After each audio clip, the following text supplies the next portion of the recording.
Now your first alert traffic update, sponsored by Rockingham Insurance. Wherever you are, we're here. Checking back in on the roads this morning. Here's a view of I-81 at mile marker 257 southbound in Mosey.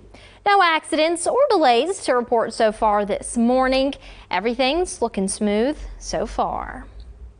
Well, some of you may still be traveling post-Labor Day, so here's a look at gas prices in our area. AAA says the average price for a gallon of regular gas is $3 on the nose, significantly lower than the national average of $3.19. And over in West Virginia, gas is going for an average of $2.97 per gallon, but prices are a bit higher than in our coverage area of Grant, Hardy, and Pendleton counties. Drivers in Pendleton are paying $3.05 per gallon, while gas costs about $3.29 in Grant and Hardy counties. While many spent the long weekend celebrating Labor Day, for some families, this time of year can be especially painful. Just last week was National Grief Awareness Day, and experts say the fall and holiday season can be one of the toughest times to navigate loss. Layla Mitchell with our sister station WDBJ7 spoke with a licensed counselor about coping with grief and finding peace.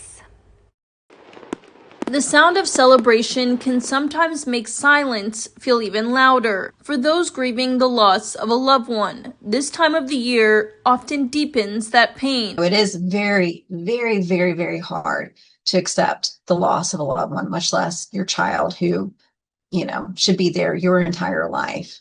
So it is tremendously difficult. You should not do it alone. Experts say grief touches nearly everyone at some point, whether it's losing an opportunity, like a job, or in more serious cases, losing someone far too soon. Grieving can also affect a person's immune system and wear them down. That pain can lead people to wanting to isolate. The counselors say the best remedy is connection. And there is something to getting through grief, knowing that you're not in it alone. Licensed professional counselor Holly Humphreys says she sees it every year as fall turns into winter. Shorter, darker days often amplify feelings of sadness. Only temporary. You will get through those months. They're just a little bit tougher, so you have to be more mindful to pack in your days more of self-care, little things. It doesn't have to be big things, but little things that bring you a little bit of joy. And for children experiencing grief,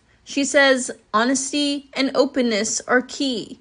Answering their questions and letting them express their emotions helps them heal. And that was Layla Mitchell reporting. Well, the Luke's Backpack program in Shenandoah County has started back up again for this school year. The program helps feed elementary and middle school students who have little to no access to a food source over the weekends. The program is operated by Shenandoah Valley Local Ministries and provides food to nearly 300 children weekly who are identified by school personnel as food insecure. Those with Luke's Backpack say it gives children across the southern and central part of Shenandoah County the ability to just be kids outside the classroom.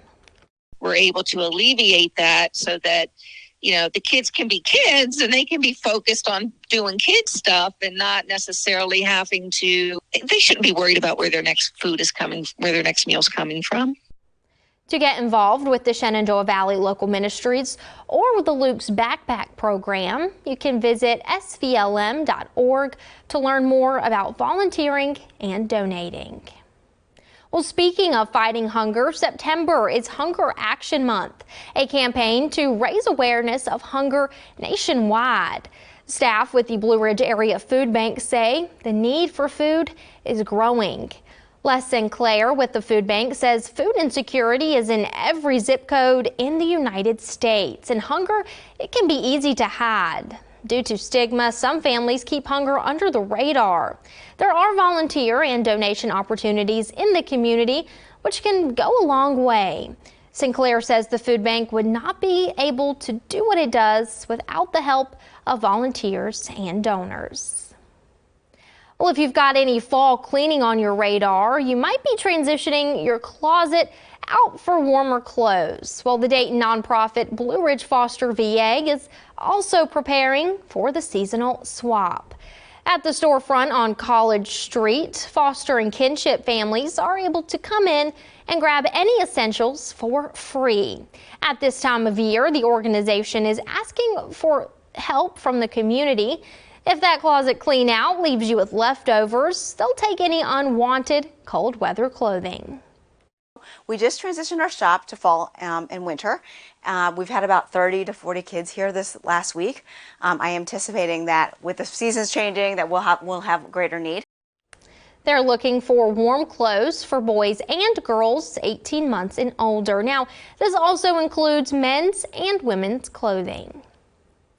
Well, the town of Newmarket is known by many for its history and local businesses, but for the very first time, the town is getting a public mural this fall, painted by 2 artists in the area.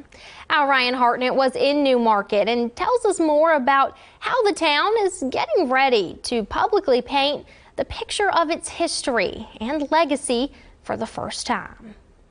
To some people, this may just look like a freshly painted wall on the side of a building, but here in Newmarket, that wall is set to become the first public mural in the town's history. The idea was to help beautify the town, and so the town is looking at making some really nice images, and this is the first of hopefully many.